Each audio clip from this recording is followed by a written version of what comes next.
Hi, hello, வணக்கம் and welcome to CS learner. நான் உங்கள் மகேஷ். இந்த வீடியோவில் நம்ம இதை பற்றி பார்க்க போகிறோம்னா, டேட்டா ஸ்ட்ரக்சர்ஸோட இன்ட்ரொடக்ஷன் பற்றி பார்க்க போகிறோம்.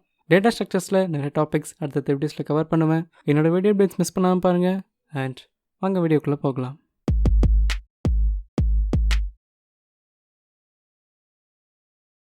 டேட்டா ஸ்ட்ரக்சர்ஸ் அப்படின்னா டேட்டாவை எப்படி ஸ்டோர் பண்ணலாம் அண்ட் அதை எப்படி ஆர்கனைஸ் பண்ணலாம் அப்படின்ற ஐடியா தான் டேட்டா ஸ்ட்ரக்சர்ஸ். இதனால் என்ன யூஸ்னா, டேட்டா எப்படி ஸ்டோர் பண்ணுறோம்னு தெரிஞ்சாலே அதை ஆர்கனைஸ் பண்ணுறது ரொம்ப ஈஸியாக இருக்கும். எக்ஸாம்பிள், உங்கள் கையில் அட்டெண்டன்ஸ் நோட் இருக்குன்னு வச்சுக்கோங்க. அதில் விக்ரம் அப்படின்ற ஒரு பர்சனோட டேட் ஆஃப் பர்த் பார்க்கணும். இப்போ நீங்கள் என்ன பண்ணுவீங்க? ஸ்ட்ரைட்டாக அட்டெண்டன்ஸ் நோட்டில் இருக்க நேம் லிஸ்ட்டில் லாஸ்ட்லேருந்து பார்க்க ஆரம்பிங்க. அப்போது குயிக்காக கண்டுபிடிச்சிருவீங்க. நீங்கள் ஏன் ஸ்டார்ட் பண்ணும்போதே லாஸ்ட்லேருந்து பார்த்தீங்கன்னா, விக்ரம் அப்படின்ற நேம் அல்ஃபபெட்டிக்கல் வைஸாக பார்த்தா லாஸ்ட்டில் இருக்கும் அப்படின்றதுனால தான். ஸோ அட்டெண்டன்ஸ் ரெஜிஸ்டரில் நேம்ஸ் எப்படி ஸ்டோர் பண்ணியிருக்காங்கன்னு தெரிஞ்சதுனால குயிக்காக கண்டுபிடிச்சிடலாம். இந்த கான்செப்ட் மாதிரி தான் டேட்டா ஸ்ட்ரக்சர்ஸ். இங்கேயும் டேட்டாஸ்லாம் எப்படி ஸ்டோர் பண்ணியிருக்கோம் அப்படின்றது தான் டேட்டா ஸ்ட்ரக்சர்ஸ். டேட்டா ஸ்ட்ரக்சரில் டேட்டாஸ் ஆர்கனைஸ் பண்ணுறதுக்கு நிறைய வேஸ் இருக்குது. அண்ட் அதில் ஒரு வே தான் நமக்கு ஏற்கனவே தெரியும், அதுதான் அரே. அரே அப்படின்றதும் ஒரு டேட்டா ஸ்ட்ரக்சர் தான். அரேல எல்லா டேட்டாவையும் சீக்வன்ஷியலாக ஸ்டோர் பண்ணுவோம், அதாவது கண்டினியூஸாக 1 by 1 ஸ்டோர் பண்ணுவோம். ஸோ அரேவும் டேட்டாவை ஆர்கனைஸ் பண்ண ஒரு வே தான். டேட்டா ஸ்ட்ரக்சரில் இந்த மாதிரி வேஸ் எல்லாம் ஒரு அல்காரிதமாக வச்சுருப்பாங்க. அந்த அல்காரிதமை C++, ஜாவா அந்த மாதிரி எந்த லாங்குவேஜில் வேணாலும் அப்ளை பண்ணி யூஸ் பண்ணிக்கலாம். அல்காரிதம் அப்படின்னா ஒரு செட் ஆஃப் இன்ஸ்ட்ரக்ஷன்ஸ். எக்ஸாம்பிள், இப்போ ஒரு 2 நம்பரை ஆட் பண்ணுறீங்கன்னா, ஏ அப்படின்ற ஒரு வேரியபிளில் ஃபஸ்ட் நம்பர் ஸ்டோர் பண்ணுவீங்க, அண்ட் பி அப்படின்ற வேரியபிளில் செகண்ட் நம்பர் ஸ்டோர் பண்ணுவீங்க, அண்ட் சி அப்படின்னு இன்னொரு வேரியபிளில் ஏபி இது ரெண்டுத்தையும் ஆட் பண்ணுவீங்க. இது ஒரு அல்காரிதம். இந்த மாதிரி நம்ம டேட்டா ஸ்ட்ரக்சரில் யூஸ் பண்ணுற வேஸ்லாம் ஒரு அல்காரிதமாக வச்சுருப்பாங்க.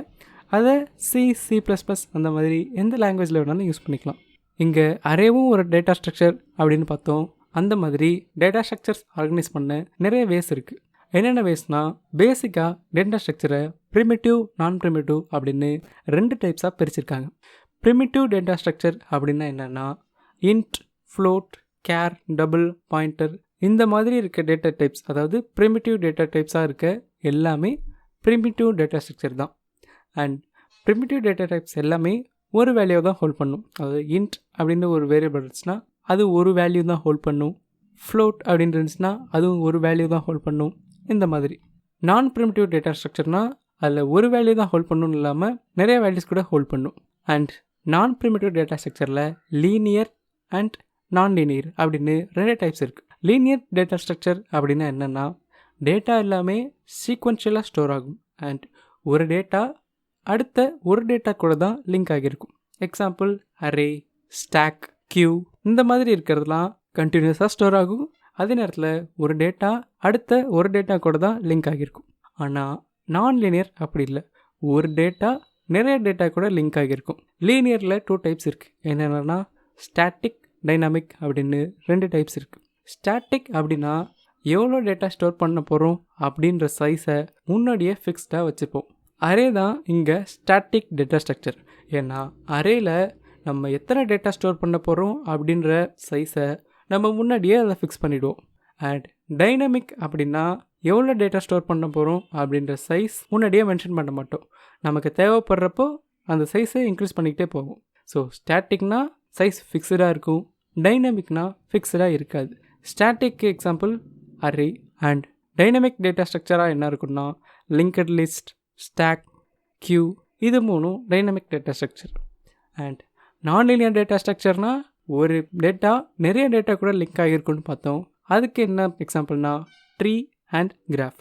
இது 2 தான் நான் லீனியர் டேட்டா ஸ்ட்ரக்சருக்கு எக்ஸாம்பிள். இதில் ஒரு டேட்டா நிறைய டேட்டா கூட லிங்க் ஆகியிருக்கும். இந்த எல்லா டேட்டா ஸ்ட்ரக்சர்ஸ் பற்றி ஃபர்தர் வீடியோஸில் இன்னும் டீட்டெயிலாக பார்ப்போம். அண்ட் டேட்டா ஸ்ட்ரக்சரில் என்னென்ன ஆப்ரேஷன்ஸ் யூஸ் பண்ணுவோன்னா, insert, delete, search, sort, merge, traverse அப்படின்னு 6 ஆப்ரேஷன்ஸ் யூஸ் பண்ணுவோம். அதாவது ஒவ்வொன்றும் டேட்டா இன்சர்ட் பண்ணுறது, டெலீட் பண்ணுறது, நமக்கு தேவைப்படுறப்போ அந்த டேட்டா எங்கே இருக்குதுன்னு சர்ச் பண்ணுறது, இருக்கிற டேட்டாஸில் எதையுமே சார்ட் பண்ணுறது, அண்ட் டேட்டாஸை மர்ஜ் பண்ணுறது. அண்ட் ட்ராவர்ஸ் அப்படின்னா இருக்கிற எல்லா டேட்டாவையும் அதாவது ஃபஸ்ட் டேட்டாலேருந்து லாஸ்ட் டேட்டா வரைக்கும் அதில் என்ன வேல்யூ இருக்குது அப்படின்னு பார்க்குறது, ஒவ்வொரு டேட்டாவாக பார்க்குற மாதிரி. இதுதான் ட்ராவர்ஸ். ஸோ டேட்டா ஸ்ட்ரக்சரில் இருக்க டேட்டாவில் இந்த மாதிரி ஆப்ரேஷன்ஸ்லாம் நம்ம பண்ணுவோம். அண்ட் டேட்டா ஸ்ட்ரக்சர் அதோட நீடு என்னென்னா, அதாவது டேட்டா ஸ்ட்ரக்சர் ஏன் யூஸ் ஆகுது அப்படின்னா ப்ராசஸர் ஸ்பீட் நல்லாயிருக்கும். அதாவது பில்லியன்ஸ் கணக்கில் ஃபைல்ஸ் இருக்குன்னா அதை ஹேண்டில் பண்ணுறது ரொம்பவே கஷ்டம். ஆனால் டேட்டா ஸ்ட்ரக்சர் யூஸ் பண்ணி அதை ஈஸியாக ஹேண்டில் பண்ணலாம். அண்ட் ப்ராசஸிங்கும் ஈஸியாக பண்ணலாம். அண்ட் டேட்டா சர்ச் ஈஸியாக பண்ணலாம். எக்ஸாம்பிள், நான் ஃபஸ்ட்டு சொன்ன எக்ஸாம்பிள் எடுத்துக்கோங்க.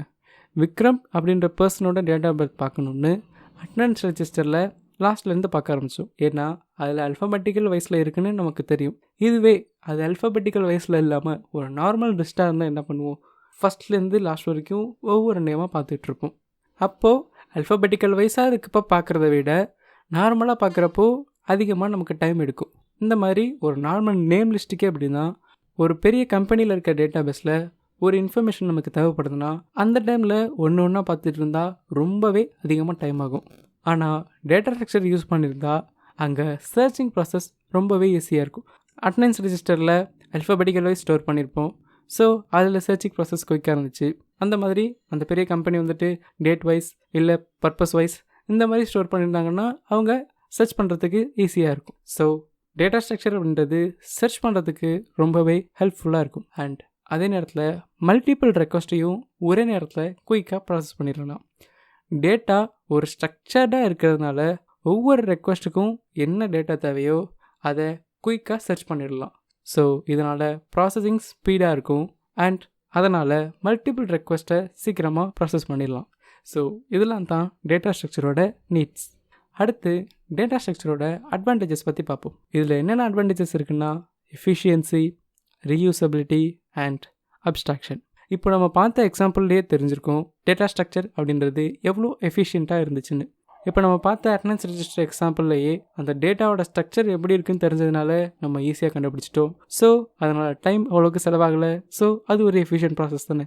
ஸோ டேட்டா ஸ்ட்ரக்சர் அப்படிங்கிறது ரொம்பவே எஃபிஷியண்ட்டாக இருக்கும். அண்ட் ரீயூசபிலிட்டி, அதாவது ஒரு டேட்டா ஸ்ட்ரக்சர் இருக்குன்னா அதை நம்ம வேறு இடத்துல கூட ரீயூஸ் பண்ணிக்கலாம். இப்போது அதில் யூஸ் பண்ணுற டேட்டா வேல்யூஸ், இன்ஸ்டன்சஸ் எல்லாமே சேமாக இருந்துச்சுன்னா நம்ம அதே மாதிரி புதுசாக ஒரு டேட்டா ஸ்ட்ரக்சர் க்ரியேட் பண்ணணும்னு அவசியம் இல்லை. ஏற்கனவே அதுக்கு ஈக்குவலாக இருக்க டேட்டா ஸ்ட்ரக்சரை ரீயூஸ் பண்ணிக்கலாம். இது ஒரு அட்வான்டேஜ். அண்ட் அடுத்து அப்ஸ்ட்ராக்ஷன். அப்ஸ்ட்ராக்ஷன் அப்படின்னா இன்டர்னலாக நடக்கிற ப்ராசஸை யூசர்கிட்டேருந்து ஹைட் பண்ணுறது தான் அப்ஸ்ட்ராக்ஷன். டேட்டா ஸ்ட்ரக்சர் எப்போதுமே அப்ஸ்ட்ராக்டாக தான் இருக்கும். ஸோ யூசர் டேட்டாவை அக்சஸ் பண்ணும்போது அவங்களுக்கு யூசர் இன்டர்ஃபேஸ் மட்டும்தான் விசிபிளாக இருக்கும். அண்ட் டேட்டா எப்படி இருக்குது அப்படின்ற இன்ஃபர்மேஷன் யூசர்கிட்டேருந்து ஹைட் பண்ணி வச்சுருக்கோம். இதுதான் அப்ஸ்ட்ராக்ஷன். ஸோ இந்த வீடியோவில் டேட்டா ஸ்ட்ரக்சர்ஸ்னால் என்னென்னு பார்த்தோம், டேட்டா ஸ்ட்ரக்சர்ஸில் இருக்க டைப்ஸ் பற்றி பார்த்தோம், டேட்டா ஸ்ட்ரக்சரோட நீட் என்னென்னு பார்த்தோம், அண்ட் அதோட அட்வான்டேஜஸ் பார்த்தோம். ஸோ இந்த வீடியோவில் இந்த டாபிக்ஸ்லாம் பார்த்தோம். ஃபர்தர் டாபிக்ஸ்லாம் அடுத்தடுத்த வீடியோஸில் கவர் பண்ணுவேன். என்னோடய வீடியோ அப்டேட்ஸ் மிஸ் பண்ணாமல் பாருங்கள். என்னோடய வீடியோ அப்டேட்ஸ் உங்களுக்கு கிடைக்கணும்னா சிஎஸ்எல் சேனலுக்கு சப்ஸ்கிரைப் பண்ணிக்கோங்க. நோட்டிஃபிகேஷனில் வரணும்னா பெல் ஐக்கான் கிளிக் பண்ணிக்கோங்க. அண்ட் அடுத்த டாப்பிக்லேருந்து அடுத்த வீடியோவில் பார்ப்போம். பாய்.